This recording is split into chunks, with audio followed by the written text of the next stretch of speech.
Subhanahu wa ta'ala. Sampai masanya tiba, datang malaikat membawa kain kafan min nur dari cahaya. Lalu malaikat menampungnya, keluarlah roh. Sejuk terasa dari kaki, naik ke atas. Naik. Berhembuslah dia dari mulut. Wa nafakhtu fihi min ruhi, aku hembuskan, aku tiupkan. Dulu waktu masuknya ke tanah, ke daging itu ditiup, maka keluarnya pun juga keluar. Maka mata memandang, ruh keluar. Biji mata memandang, keluar biji mata. Makanya orang yang mati itu matanya terbuka. Makanya yang pertama kita lakukan menengok orang mati adalah memejamkan mata. Allahumma ghfir li abdus samad warfa' darajatahu ma'al ghabirin. Inna lillahi wa inna ilaihi raji'un. Makanya saya jarang-jarang datang bila ada sebut, Ustaz ada orang meninggal dunia. Sudah lama, baru sejam, nanti saya datang. Sebab apa? Saya takut nak pejamkan mata dia. Agak-agak sudah dipejamkan orang, baru saya datang. Saya datang, dah 3 jam, 4 jam, Alhamdulillah saya datang. Belum tutup lagi. Iya. Kenapa? Menunggu Ustaz Somad. Oh, salah saya tutup. Allahumma firli fulan ibn fulan warfa' darajatahu ma'al ghabirin. Inna lillahi wa inna ilaihi. Mana istri yang katanya sayang, kaulah bulan, kaulah bintang, setengah nafasku pergi, buah hati bulayan jiwa. Ketika roh ada dari jasad, memang betul kata dia sayang, tapi manakala roh keluar dari jasad, dia pun takut menengok mata kita. Dia takut tengok kita. Dia takut jam pukul 2 malam, jam 1 tutup balik. Na'udzubillah. Begitulah kalau kematian sudah tiba. Sampai pada akhirnya dia tutup. Innalillah wa inna ilaihi raji'un. Selepas itu roh pun keluar.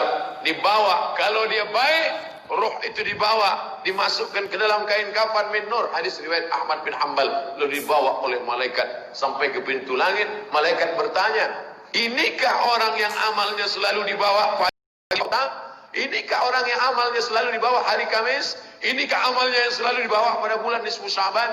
Ya, inilah orangnya. Kam min masyhurin fil ardi walam yakun ma'rufan fis sama. Bukan hadis. Berapa banyak orang yang namanya masyhur di bumi, tapi malaikat tak mengenal dia. Tapi berapa banyak orang yang tak masyhur di bumi, tapi malaikat mengenal dia. Mengapa? Karena amalnya pagi dan petang dibawa oleh malaikat. Orang ini mana? Belum datang. Orang ini mana? Belum datang. Orang ini mana? Belum datang. Disambut dia. Disambut kedatangannya.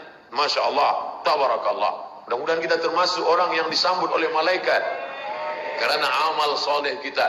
Maka bila saya datang di suatu majlis, malam tadi datang di Shah Alam, orang menyambut ramai. Malam ini datang ke Masjid Muaz bin Jabal, ramai. Esok malam di Terengganu datang, tak tahu entah ramai entah tidak. Ramai. Dalam hati, hai Abdul Somad, apakah malaikat akan menyambut engkau nanti juga dalam keadaan ramai? Kalau engkau ikhlas, iya. Tapi kalau tidak ikhlas, na'udzubillah. Nabi Isra Mi'raj berjumpa dengan orang yang sudah lama mati. Bagaimana rasa kalian mati? Apa kata mereka? Seperti kambing yang dikuliti hidup-hidup.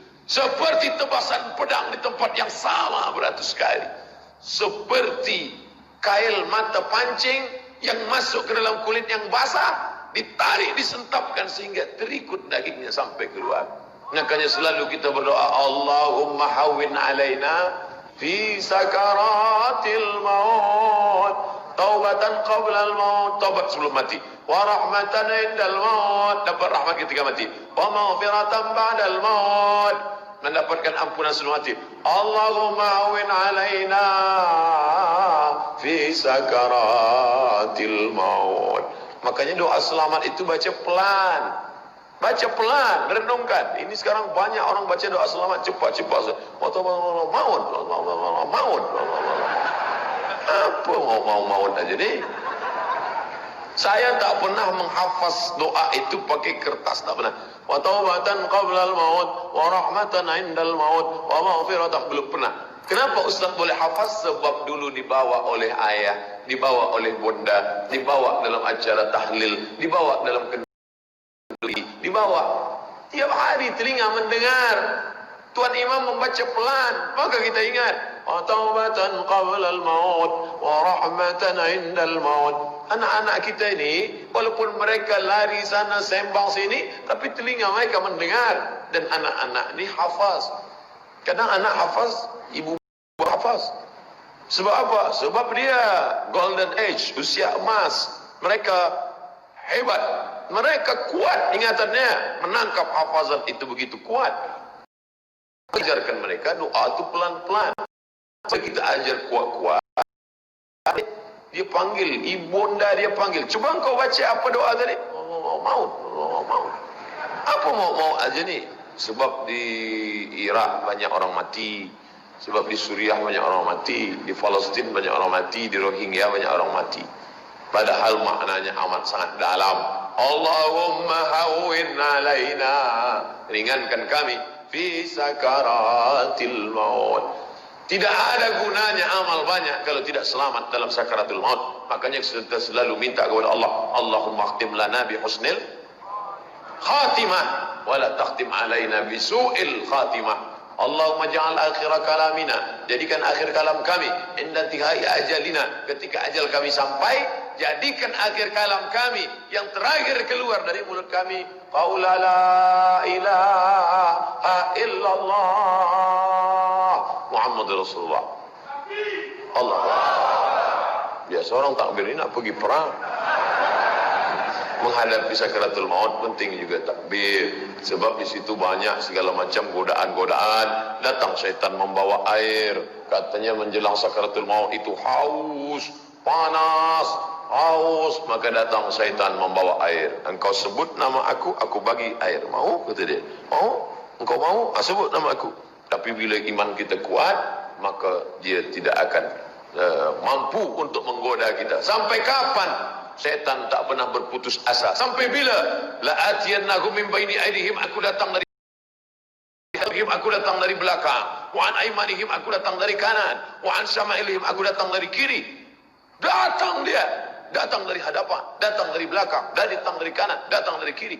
Oleh sebab itu yang banyak tuan-tuan yang ada berada di sini, orang berzikir semua. Subhanallah, subhanallah, subhanallah. Kenapa? Dengan zikir itu maka larilah jin-jin setan yang ingin mengganggu. La'ughwiyannahum, aku akan goda mereka, aku akan sesatkan mereka. Berapa lama?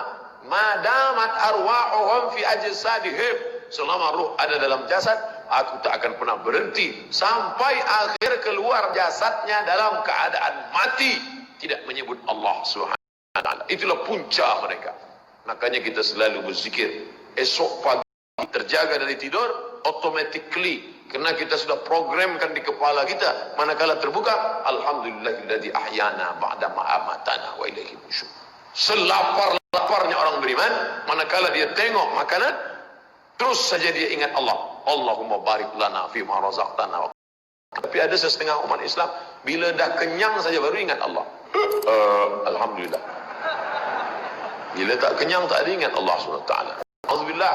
Oleh sebab itu maka inilah hidup yang singkat ini.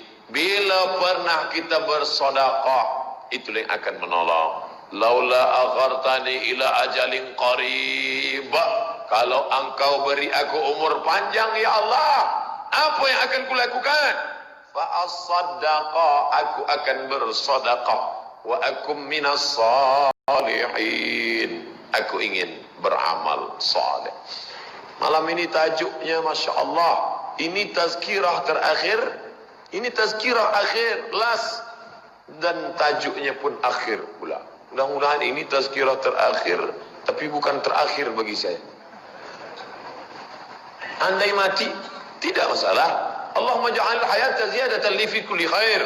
Kalau engkau takdirkan aku besok masih hidup ya Allah, jadikan hidupku itu ziyadatan li, sebagai amal tambahan. Kalau mati malam ini, Allahumma ja'alil mauta rahatan lana min kulli syarr. Kalau aku mati, maka kematian ini berhenti berbuat dosa. Orang beriman tak pernah sedih. Kalau dia mati, berhenti buat dosa. Kalau bertambah pahala. Andai Abdul Somad esok pagi masih hidup, bertambah pahala. Dia akan tazkirah, dia akan bagi pelajaran. Andai Abdul Somad mati malam ini, alhamdulillah, berhenti melihat dosa. Dosa apa? Masuk airport, dosa. Masuk ke plane pesawat terbang, dosa. Dosa apa? Dosa mata. Takkan tak kita tengok. Mata terbuka, takkan kita tutup. Maka orang beriman sentiasa menjaga dirinya Tak pernah dia berkeluh kesah, tak pernah dia mencaci maki. Kenapa aku matikan aku ya Allah? Kenapa umurku pendek ya Allah? Ridha kepada Allah. Itu yang selalu kita katakan, raditu billah rabba wa bil islami dina wa bi Muhammadin nabiyyan wa rasula. Aku ridha. Ada yang lebih hebat daripada haji mabrur, ada yang lebih hebat daripada jihad fi sabilillah, ada yang lebih hebat daripada zikir dan baca Quran. Apa dia? Ridha bi qada'illah. Ridha menerima keputusan Allah. Makanya banyak lelaki yang ridha manakala meninggal istrinya, datang orang, apa tuan tak menangis? Aku ridha menerima ini. Memang dah lama aku tu. Oh, ini bukan ridha, ini memang penyakit. Oleh sebab itu maka makna ridha adalah tak berkeluh kesah. Setelah orang masuk ke dalam surga, mendapatkan kenikmatan surga, Allah bertanya, "Madza turidun?" Hai penghuni surga, apa lagi yang kalian inginkan? Apa kata penghuni surga? Ridhaka. Tapi kau sudah masuk surga, ada yang belum kami dapat. Apa dia? Ridhamu. Yang mendapatkan ridha Allah hanya orang yang ridha menerima keputusan Allah Subhanahu wa ta'ala. Malam yarqa. Sesiapa sahaja yang tak ridha menerima takdirku, walam yasbir bi bala'i, yang tak sabar menerima ujianku, waliyatlub rabban siwaya, carilah Tuhan selain aku. Hadis ini dhaif. Tapi untuk tarhib wa tarhib, untuk berikan semangat beramal, untuk fadail amal boleh dipakai. Kerana ia bukan masalah akidah, bukan masalah halal haram. Jangan permasalahkan masalah. Bila kita sudah beramal, sudah baik, tak usah berkelahi masalah khilafiyah, masalah kecil-kecil, masalah sepele, masalah remeh-temeh. Kerana ini hanya akan merosakkan hati kita sahaja. Berapa banyak hati rosak disebabkan masalah-masalah. Assalamualaikum warahmatullahi. Assalamualaikum warahmatullahi. Apa salam-salam ni? Padahal hati sedang lembut. Selama ini dia berzina, selama ini dia minum khamar, selama ini dia mabuk, tak ada pernah orang marahkan dia. Tiba-tiba dia dah taubat. Assalamualaikum warahmatullahi. Assalamualaikum warahmatullahi. Dia nak salaman, apa salam-salam? Tak boleh salam selepas sembahyang. Ini bid'ah, wa kullu bid'atin dhalalah, wa kullu dhalalatin finnar. Kata dia dalam hati, aku mabuk 20 tahun, tak ada orang bagi tahu mabuk tu haram. Ini aku dah taubat, salam kau kata haram. Kata dia. Dia tinju. Bila sebelum sembahyang tadi belum ada bersalaman, selepas sembahyang baru bersalaman, hukumnya sunnah, mustahab, dianjurkan, disukai, kata Imam Nawawi. Belum sembahyang tadi tak ada salam, sebab dia lambat. Allahu Akbar. Lepas sembahyang dia salam, mustahab, dianjurkan, baik, tak salah. Bila sebelum sembahyang tadi sudah bersalaman, salam tuan, masuk ke masjid, selepas sembahyang dia salam balik, mubah, tak jadi masalah. Tak boleh dalam yang bersalaman, itu tak boleh. Datuk sehat, itu tak boleh. Oleh sebab itu mari kita jaga hati kita yang dah baik, yang dah elok ni, jangan dirosakkan hanya kerana hal kecil, masalah-masalah khilafiyah, melunakkan hati. Kayu patah boleh disambung, kayu boleh direkat, tapi hati rosak, kemana obat akan dicari. Oleh sebab itu memperbaiki dengan akhlak. Al-adab fawqal ilmi. Adab lebih tinggi daripada ilmu. Tak ada guna banyak ilmu, banyak kaji banyak, tapi hati orang ada yang lebih hebat daripada ilmu. Apa dia? Adab.